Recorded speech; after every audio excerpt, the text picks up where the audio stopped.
Hi, Ian Roberts and Mastering Composition. I got some new studio lights in this week and I can tell it's extra bright right here, kind of harsh almost, the light. So this week I want to talk about creating a foundation, we could say, of big shapes, a few big shapes carrying the painting.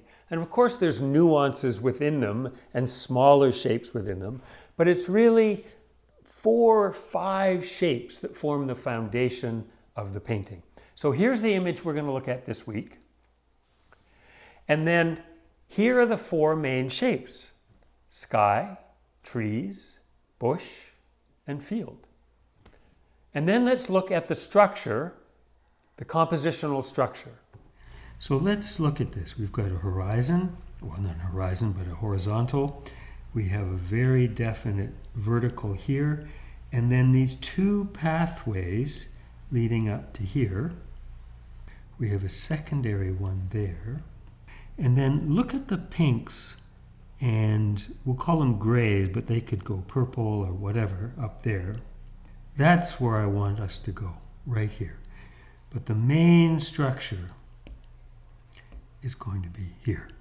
So we have these 2 things. We have the shapes and we have the armature or the structure. And we want to embed those shapes into the structure. And that's how we're sort of pulling the whole painting together, the roadmap of what we have in mind. And so I have edited the whole demonstration down to about 6 or 7 minutes, and we'll look at it now. But I also this week did a longer version. I don't know exactly how long because I haven't finished it, but maybe 15 or 20 minutes, where you're seeing pretty much the whole process with the corrections and the adjustments and all the little bits and pieces, which you don't really get on the short one. I'm just sort of showing the greatest hit moments, I suppose, in a way. So if you are getting this as an email, it will be down below in a second video. If you're looking at the YouTube channel, there'll be a link below the video where you can click on it and look at the second one. And I'd be very interested in whether you feel it's engaging and interesting to have that extra longer video to watch of the process and more of the process rather than just sort of the quick hits of the block in. So let's look at the demonstration now.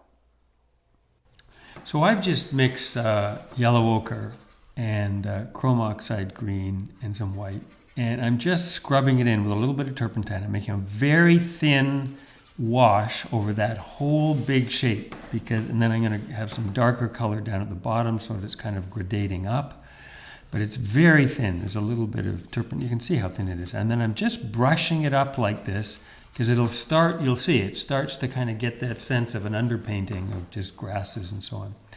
And then here's just some cobalt blue and white for the first pass on the sky up at the top. Just pretty much pure color put in there, no terps now. Just sliding fairly thick paint in up there.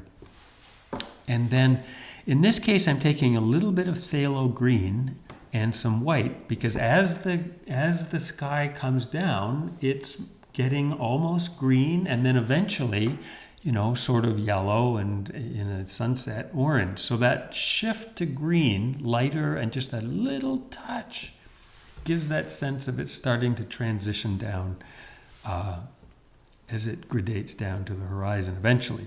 And this is for the trees, the dark trees, alizarin and phthalo green and some yellow ochre.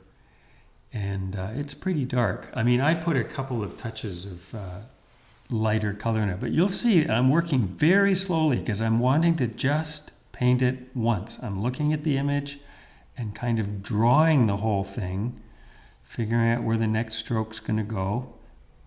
And then, okay, because I don't want to have to repaint it. I just want to drag it straight like that into the blue.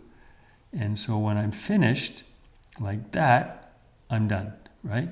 Now, okay, there's little white spots, I can put them in, but I don't want to have to be painting back into it. I'm really paying attention to the drawing here with each mark, making each one count as best I can. I mean, you'll see in the longer video, if you watch it, that, you know, there's more muddling around than is apparent this way.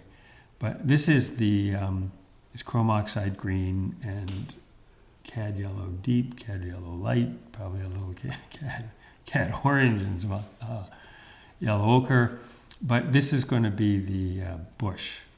So I'm getting a good deep rich color, a little richer color than the one in the for the whole ground, field color. So I'm just kind of putting in the sunlit side of this for now. And there's a lot of paint on there. I mean, it's not like one line of paint and I'm finished. There's a lot of paint, and I keep twisting the brush around so that it keeps sort of releasing the paint that's on the different side of the brush. But I'm just trying to figure out the sunlit shape. And then now with some dioxazine purple and cad and chrome oxide green and yellow ochre. It's hard to come up with the names of them as quickly as I'm fixing them. And some ultramarine.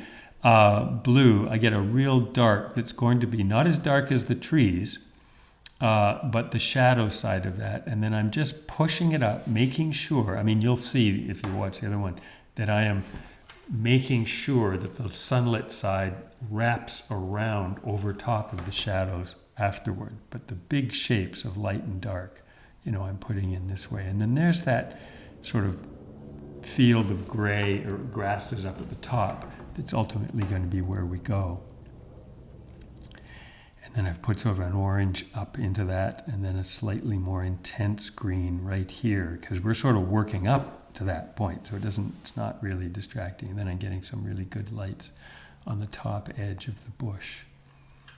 And then I'm now sort of going to start, see how light, I'm very, very lightly, and the paint is thin here, but I'm sort of lightly working the idea of deep grasses. Now we're going to jump here to the white flowers, which is again chrome oxide green, yellow ochre, white.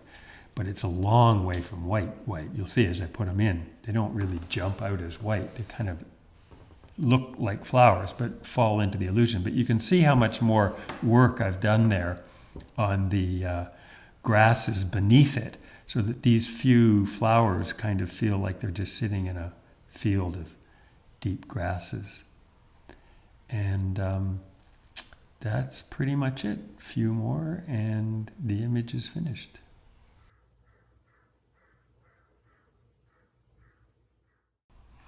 And there's the finished image. I took this photo just after I'd finished it, so there's some glare up there in the top of the sky, and then the trees are not quite as dark as they are in real life. But you get the idea, and you can see all that work I did in the foreground in all those grasses, those vertical marks, are all kind of like this tall structure that the flowers are embedded in. They're not sitting as little white polka dots on something. They all sort of float up there into that spot of sort of pink orange that I said was going to be the center of interest. So as I said, there is a second longer video that's below the email or in a link below the YouTube channel. And please do have a look at it and let me know below it in a comment. Great idea, too long, whatever. I'd just be fascinated to know what you think and whether it's helpful. Because as always, I hope you find the videos helpful and engaging. I hope you have a great week. Please do like the video if you did like it, and subscribe, sign up on the email list, and I will see you next Tuesday. Bye for now.